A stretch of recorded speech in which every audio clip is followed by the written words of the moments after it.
Hi ನಮಸ್ಕಾರ. ನಾನಂದು ನೀವು ನೋಡ್ತಾ ಇದ್ದೀರಾ ನಮ್ಮದು ನಮ್ಮ ಇಷ್ಟ. ಸ್ನೇಹಿತರೆ, ಅಂತಾರಾಷ್ಟ್ರೀಯ ಮಟ್ಟದಲ್ಲಿ ಯಾವುದಾದರೂ ಒಂದು ರಾಷ್ಟ್ರವನ್ನು ಬಲಿಷ್ಠ ರಾಷ್ಟ್ರವಾಗಿ ಗುರುತಿಸಬೇಕಾದ್ರೆ ಆ ರಾಷ್ಟ್ರ ಹೊಂದಿರತಕ್ಕಂಥ ಮಿಲಿಟರಿ ಶಕ್ತಿಯನ್ನು ಆಧಾರವಾಗಿ ಇಟ್ಕೊಂಡು ನೋಡ್ತಾರೆ. ಅದರಲ್ಲಿ ಪ್ರಮುಖವಾಗಿರ್ತಕ್ಕಂಥದ್ದು ಭೂಸೇನೆ ಆಗಿರ್ಬೋದು, ನೌಕಾಸೇನೆ ಆಗಿರ್ಬೋದು, ಮತ್ತು ವಾಯುಸೇನೆ. ಈ ಒಂದು ಯುದ್ಧ ಅಂತ ಬಂದಾಗ ಅಲ್ಲಿ ಗೇಮ್ ಚೇಂಜರ್ ಆಗಿ ನಿಲ್ಲತಕ್ಕಂಥ ಸಿಸ್ಟಮ್ ಯಾವುದು ಅಂತಂದರೆ ವಾಯುಸೇನೆ. ಸೊ ಈ ವಾಯುಸೇನೆಯಲ್ಲಿ ಪ್ರಮುಖವಾಗಿ ನಾವು 3 ವಿಭಾಗಗಳನ್ನು ನಾವು ನೋಡ್ಬೋದು. ಆ ರಾಷ್ಟ್ರ ಹೊಂದಿರತಕ್ಕಂಥ ಮಿಸೈಲ್ ಸಿಸ್ಟಮ್ ಆಗಿರ್ಬೋದು, ಆ ರಾಷ್ಟ್ರ ಹೊಂದಿರತಕ್ಕಂಥ ರೆಡಾರ್ ವ್ಯವಸ್ಥೆ ಆಗಿರ್ಬೋದು, ಹಾಗೆ ಆ ರಾಷ್ಟ್ರ ಹೊಂದಿರತಕ್ಕಂಥ ಯುದ್ಧ ವಿಮಾನಗಳು ಯಾವುದಿದೆಯಲ್ಲ, ಸೊ ಇದು ನಿರ್ಧಾರ ಮಾಡ್ತಕ್ಕಂಥ ಅಂಶಗಳು. ಹಾಗೆ ಇವತ್ತಿನ ವಿಡಿಯೋದಲ್ಲಿ ವಿಶ್ವದ ಟಾಪ್ 10 ಬೆಸ್ಟ್ ಫೈಟರ್ ಜೆಟ್ಸ್ ಯಾವುದು, ಹಾಗೆ ಅವುಗಳ ಬೆಲೆ ಎಷ್ಟು, ಆ ಒಂದು ಫೈಟರ್ ಜೆಟ್ಗಳನ್ನು ಯಾವ ರಾಷ್ಟ್ರ ಯಾವಾಗ ಮ್ಯಾನುಫ್ಯಾಕ್ಚರ್ ಮಾಡ್ತು, ವಿಮಾನಗಳನ್ನು ಯಾವ ರಾಷ್ಟ್ರ ಬಳಸ್ತಾ ಇದೆ ಅನ್ನೋದ್ರ ಬಗ್ಗೆ ಕಂಪ್ಲೀಟ್ ಇನ್ಫಾರ್ಮೇಶನ್ ನೀಡ್ತಕ್ಕಂಥ ಒಂದು ಸಣ್ಣ ಪ್ರಯತ್ನ.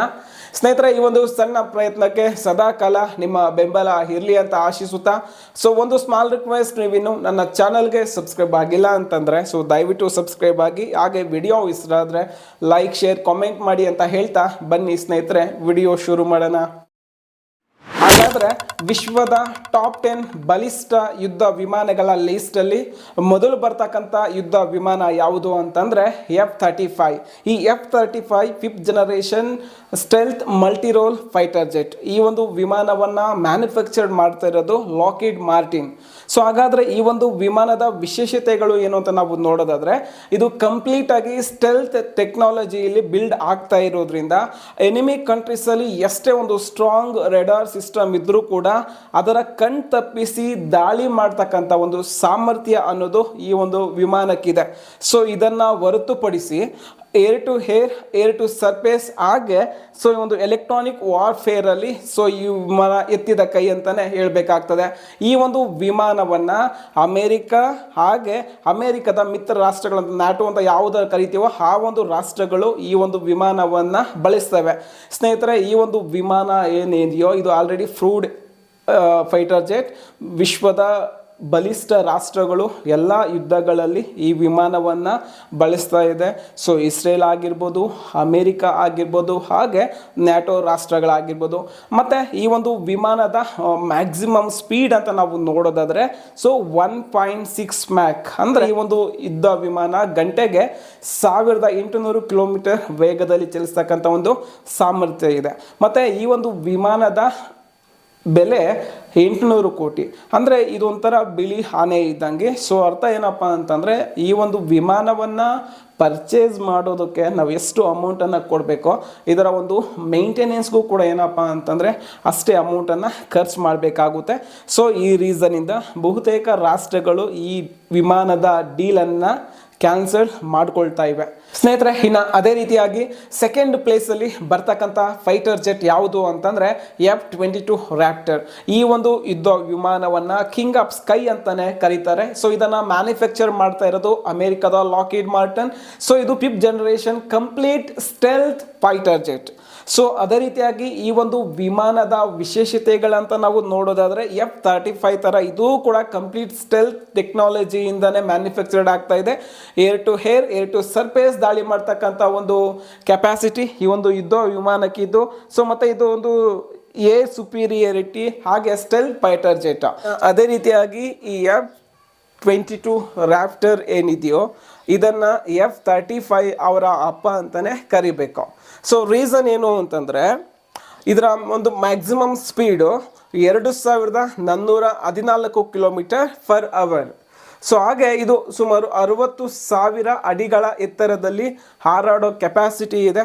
ಮತ್ತು ಇದರ ಒಂದು ಪ್ರೈಸ್ ಅಂತ ನಾವು ನೋಡೋದಾದರೆ 1450 ಕೋಟಿ. ಅಂದರೆ F-35ಗೆ ಕಂಪೇರ್ ಮಾಡಿಕೊಂಡ್ರೆ ಅರೌಂಡ್ 650 CR ಅಷ್ಟು ಜಾಸ್ತಿ ಇದೆ. ಪ್ಲಸ್ ಮೇಂಟೆನೆನ್ಸ್ ಚಾರ್ಜ್ ಅಂತೂ ತುಂಬಾ ಎಕ್ಸ್ಪೆನ್ಸಿವ್. ನೀವು F-22 ರ್ಯಾಪ್ಟರನ್ನು ಹಾರಾಡಿಸ್ಬೇಕಾದ್ರೆ ಫರ್ ಅವರ್ $75,000 to $80,000 ಆಗುತ್ತೆ. ಅಂದರೆ ಇಂಡಿಯನ್ ಕರೆನ್ಸಿಯಲ್ಲಿ ಅರೌಂಡ್ 50 ಲಕ್ಷ ಬೇಕಾಗುತ್ತೆ 1 ಅವರ್ ಫ್ಲೈ ಆಗಬೇಕಾದ್ರೆ. ಸೊ ಈ ರೀಸನ್ಗೆ ಏನಪ್ಪ ಅಂತಂದರೆ US ನೇವಿ ಆಗಿರ್ಬೋದು, ಏರ್ಫೋರ್ಸ್ ಇದರಲ್ಲಿ ಇಟ್ಕೊಂಡಿದ್ದಾರೆ, ಆದರೆ ಯಾವುದೇ ಆಪ್ರೇಷನಲ್ಲಿ ಇದನ್ನು ಬಳಸಲಿಲ್ಲ. ಸ್ನೇಹಿತರೆ, ಇನ್ನು ಅದೇ ರೀತಿಯಾಗಿ ಥರ್ಡ್ ಪ್ಲೇಸಲ್ಲಿ ಬರ್ತಕ್ಕಂಥ ಯುದ್ಧ ವಿಮಾನ ಯಾವುದು ಅಂತಂದರೆ Su-57. ಈ ವಿಮಾನದ ಬಗ್ಗೆ ತುಂಬಾ ಒಂದು ದೊಡ್ಡ ಮಟ್ಟದಲ್ಲಿ ಎಲ್ಲ ಮೀಡಿಯಾಗಳಲ್ಲೂ ಕೂಡ ಡಿಸ್ಕಷನ್ ಆಯಿತು. ಸೊ ರಷ್ಯಾ ಈ ಒಂದು Su-57 ವಿಮಾನದ ಸ್ಟೆಲ್ತ್ ಟೆಕ್ನಾಲಜಿಯನ್ನು ಇಂಡಿಯಾ ಜೊತೆ ಎಕ್ಸ್ಚೇಂಜ್ ಮಾಡ್ಕೊಳ್ಳುತ್ತೆ ಅಂತ, ಅದು ಯಾವುದು ಕೂಡ ಫೈನಲ್ ಆಗಲಿಲ್ಲ. ಸೊ ಇದ್ರ ಬಗ್ಗೆ ಮಾತಾಡೋದಾದರೆ ಇದು 5th generation stealth multi role fighter jet. F-35 F-22 Raptor ಏನಿದೆಯೋ ಅದಕ್ಕೆ ಕಾಂಪಿಟೇಷನ್ ಆಗಿ ರಷ್ಯಾದ ಸುಕೋಯ್ ಮ್ಯಾನುಫ್ಯಾಕ್ಚರ್ ಮಾಡಿರ್ತಕ್ಕಂಥ ಬಲಿಸ್ಟಾ ಟ್ವಿನ್ ಇಂಜಿನ್. ಇನ್ನು ಅದೇ ರೀತಿಯಾಗಿ Su-57 ಈ ಒಂದು ಫೈಟರ್ ಜೆಟ್ಗಳ ಒಂದು ವಿಶೇಷತೆ ಏನು ಅಂತಂದರೆ, ಸೊ ಇದು ಕಂಪ್ಲೀಟಾಗಿ 5th generation stealth fighter jet, advance radar system ಇದೆ. ಸೊ ಇದು ಹೊರತುಪಡಿಸಿ ಒಂದು ಹೈಪರ್ಸಾನಿಕ್ ಮಿಸೈಲ್ಸನ್ನು ಕ್ಯಾರಿ ಮಾಡೋ ಒಂದು ಕೆಪಾಸಿಟಿ ಇರತಕ್ಕಂಥ ಒಂದು ಫೈಟರ್ ಜೆಟ್. ಸೊ ಇದು air to air to surface ದಾಳಿ ಮಾಡ್ತಕ್ಕಂಥ ಒಂದು ಕೆಪಾಸಿಟಿ ಇದೆ. ಹಾಗೆ ಈ ಒಂದು ಯುದ್ಧ ವಿಮಾನದ ಅಟ್ ಪ್ರೆಸೆಂಟ್ ಪ್ರೈಸ್ 400ರಿಂದ 450 ಕೋಟಿ ಆಗ್ಬೋದು ಅಂತ ಕೆಲವೊಂದು ಮೂಲಗಳು. ಸೊ ಅಟ್ ಪ್ರೆಸೆಂಟ್ ಈ ಒಂದು Su-57 ಏನಿದೆಯೋ ಸೊ ರಷ್ಯನ್ ಏರ್ಫೋರ್ಸಲ್ಲಿ ಮಾತ್ರ ವರ್ಕ್ ಮಾಡ್ತಾ ಇವೆ. ಸೊ ಇದು ಯಾವುದು ಕೂಡ ಪ್ರೂವನ್ ಫೈಟರ್ ಜೆಟ್ ಏನೂ ಅಲ್ಲ. ಸೊ ಯಾವುದು ಯುದ್ಧದಲ್ಲಿ ಈ ವಿಮಾನ ಭಾಗಿ ಆಗಲಿಲ್ಲ. 4th ಪ್ಲೇಸಲ್ಲಿ ಬರ್ತಕ್ಕಂಥ ಫೈಟರ್ ಜೆಟ್ ಯಾವುದು ಅಂತಂದರೆ ರಫೇಲ್. ಸೊ ಈ ಹೆಸರನ್ನು ಪ್ರತಿಯೊಬ್ಬ ಭಾರತೀಯ ಕೇಳಿರ್ತಾರೆ. ಸೊ ಭಾರತೀಯರ ಹೆಮ್ಮೆ ನಮ್ಮ ರಫೇಲ್. ಸೊ ಇದು 4.5 generation multi role fighter jet. So ಇದ್ರ ಬಗ್ಗೆ ನಾವು ಮಾತಾಡೋದಾದರೆ ಇಡೀ ವರ್ಲ್ಡಲ್ಲಿರ್ತಕ್ಕಂಥ ಸ್ಟ್ರಾಂಗೆಸ್ಟ್ ಏರ್ಫೋರ್ಸ್ಗಳೆಲ್ಲವೂ ಕೂಡ ಈ ಒಂದು ಫೈಟರ್ ಜೆಟ್ಟನ್ನು ಯೂಸ್ ಮಾಡ್ತಾ ಇದ್ದಾರೆ. ಸೊ ಇದರ ವಿಶೇಷತೆಯಿಂದ ನಾವು ಮಾತಾಡೋದಾದರೆ ಅಡ್ವಾನ್ಸ್ ರೇಡರ್ ಆ್ಯಂಡ್ ಎಲೆಕ್ಟ್ರಾನಿಕ್ ವಾರ್ಫೇಸ್ ಇದೆ. ಸೊ ಅದೇ ರೀತಿಯಾಗಿ ಏರ್ ಟು ಸರ್ಫೇಸ್ ದಾಳಿ ಮಾಡ್ತಕ್ಕಂಥ ಒಂದು ಕೆಪಾಸಿಟಿ ಈ ಒಂದು ವಿಮಾನಕ್ಕೆ ಇದೆ. ಸೊ ಅದೇ ರೀತಿಯಾಗಿ ಈ ವಿಮಾನ ಸ್ವಲ್ಪ ದುಬಾರಿ ಆಗುತ್ತೆ, ಬಟ್ ದುಬಾರಿ ಆದರೂ ಕೂಡ ಸೊ ಇದರ ಒಂದು ಟೆಕ್ನಾಲಜಿ, ಇದರ ಒಂದು ಕೆಪಾಸಿಟಿ ಮುಂದೆ ಸೊ ಸ್ಟೆಲ್ತ್ ಫೈಟರ್ ಜೆಟ್ಗಳು ಕೂಡ ಕಡಿಮೆ ಅಂತಲೇ ಹೇಳ್ಬೇಕಾಗ್ತದೆ. ಅಟ್ ಪ್ರೆಸೆಂಟ್ ಈ ಒಂದು ವಿಮಾನದ ಒಂದು ಮ್ಯಾಕ್ಸಿಮಮ್ ಸ್ಪೀಡ್ ಬಂದು 2400 ಕಿಲೋಮೀಟರ್. ಸೊ ಸ್ವಲ್ಪ ವೇರಿಯೇಷನ್ ಆಗುತ್ತೆ. ಅದು ಬಿಟ್ಟು ನಾವು ನೋಡೋದಾದರೆ ಈ ಒಂದು ವಿಮಾನವನ್ನು ಫ್ರಾನ್ಸ್ ಆಗಿರ್ಬೋದು, ಸಮ್ ಯುರೋಪಿಯನ್ ಕಂಟ್ರೀಸ್, ಹಾಗೆ ನಮ್ಮ ಭಾರತೀಯ ವಾಯುಸೇನೆ ಕೂಡ ಬಳಸ್ತಾ ಇದೆ. ಸ್ನೇಹಿತರೆ, ಇದಾದಮೇಲೆ 5th ಪ್ಲೇಸಲ್ಲಿ ಬರ್ತಕ್ಕಂಥ ಯುದ್ಧ ವಿಮಾನ ಯಾವುದು ಅಂತಂದರೆ Su-30 MKI. ಸೊ ಈ ಒಂದು ವಿಮಾನವನ್ನು ಇಂಡಿಯನ್ ಏರ್ಫೋರ್ಸ್ನ ಬ್ಯಾಕ್ ಬೋನ್ ಅಂತಲೇ ಕರಿತೀವಿ. ಸೊ ಈ ವಿಮಾನ ಯಾವ ಥರ ಇದೆ ಅಂತಂದರೆ ನಮ್ಮ ವಾಯು ಸೇನೆಗೆ ಬ್ಯಾಕ್ ಬೋನ್. ಸೊ ನಮ್ಮ ಬ್ರಹ್ಮೋಸ್ ಪವರ್ಫುಲ್ ಮಿಸೈಲ್ ಏನಿದೆಯೋ ಆ ಒಂದು ಮಿಸೈಲನ್ನು ಕ್ಯಾರಿ ಮಾಡೋ ಕೆಪಾಸಿಟಿ ನಮ್ಮ ಒಂದು ಸುಕೋಯ್ಗೆ ಇದೆ. ಸೊ ಈ ಒಂದು ಸುಕೋಯನ್ನು ಮ್ಯಾನುಫ್ಯಾಕ್ಚರ್ ಮಾಡಿದ್ದು ರಷ್ಯಾ. ಸೊ ತದನಂತರ ಈ ಒಂದು ವಿಮಾನವನ್ನು ಭಾರತದಲ್ಲೇ ಮ್ಯಾನುಫ್ಯಾಕ್ಚರ್ ಮಾಡ್ತಾ ಇದ್ದು. ಸೊ ನಮ್ಮ ವಾಯುಸೇನೆಯಲ್ಲಿ ಅತಿ ಹೆಚ್ಚು ಸುಕೋಯ್ ವಿಮಾನಗಳಿವೆ.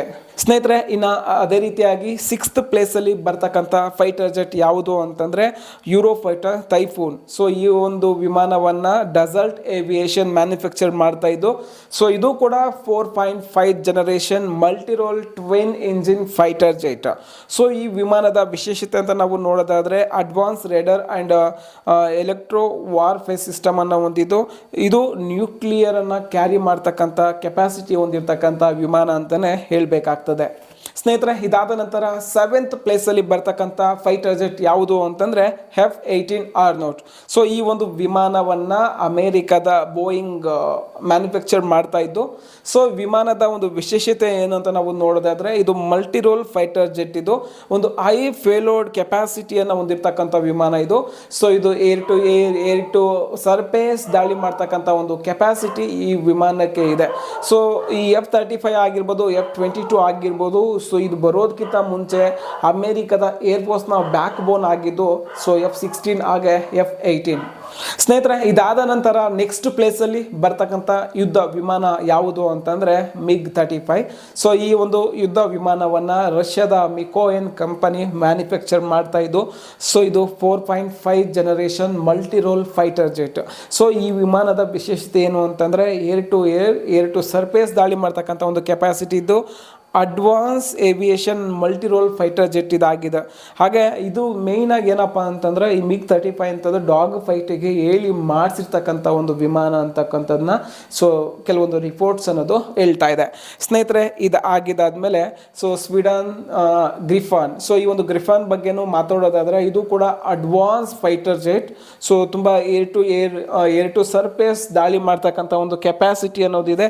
ಸೊ ಇದು ಒಂದು 4.5 ಜನರೇಷನ್ ಯುದ್ಧ ವಿಮಾನಗಳು ಎಷ್ಟೇ ಅಡ್ವಾನ್ಸ್ ಆಗಿದ್ದು, ಎಷ್ಟೇ ಸ್ಟೆಲ್ತ್ ಟೆಕ್ನಾಲಜಿ ಇದ್ದರೂ ಕೂಡ ಅದು ಅಲ್ಟಿಮೇಟ್ ಆಗಿ ನಿರ್ಧಾರ ಆಗತಕ್ಕಂಥದ್ದು ಪೈಲಟ್ಗಳ ಒಂದು ಸ್ಕಿಲ್ ಮೇಲೆ. ಸೊ ನಮ್ಮ ಭಾರತೀಯ ಪೈಲಟ್ಗಳು ವಿಶ್ವದ ಯಾವುದೇ ರಾಷ್ಟ್ರದ ಪೈಲಟ್ಗಳಿಗಿಂತ ಕಡಿಮೆ ಇಲ್ಲ, ಒಂದು ಹೆಜ್ಜೆ ಮುಂದೆ ಇರ್ತಾರೆ. ಸೊ ಇದು ಇತ್ತೀಚೆಗೆ ಕೂಡ ಪ್ರೂವ್ ಆಯಿತು. ಸೊ ನಮ್ಮ MiG-21 ಬೈಸನ್ ವಿಮಾನದಿಂದ ಅಮೇರಿಕದ F-16 ಹೊಡೆದು ಹಾಕಿದ್ರು ಅಂತಂದರೆ ಸೊ ನಮ್ಮ ಪೈಲಟ್ಗಳ ಒಂದು ಸ್ಕಿಲ್ಲನ್ನು ನಾವು ಮೆಚ್ಚಲೇಬೇಕಾಗ್ತದೆ. ಸ್ನೇಹಿತರೆ, ಇಷ್ಟೆಲ್ಲ ಹೇಳ್ತಾ ಈ ಒಂದು ಸ್ಮಾಲ್ ವಿಡಿಯೋನ ಇಲ್ಲಿಗೆ ಮುಗಿಸ್ತಾ ಇದ್ದೀನಿ. ಹಾಗೆ ಈ ಒಂದು ವಿಡಿಯೋ ನಿಮಗೆ ಇಷ್ಟ ಆಗಿದ್ರೆ ವಿಡಿಯೋನ ಲೈಕ್ ಮಾಡಿ, ಶೇರ್ ಮಾಡಿ. Thank you.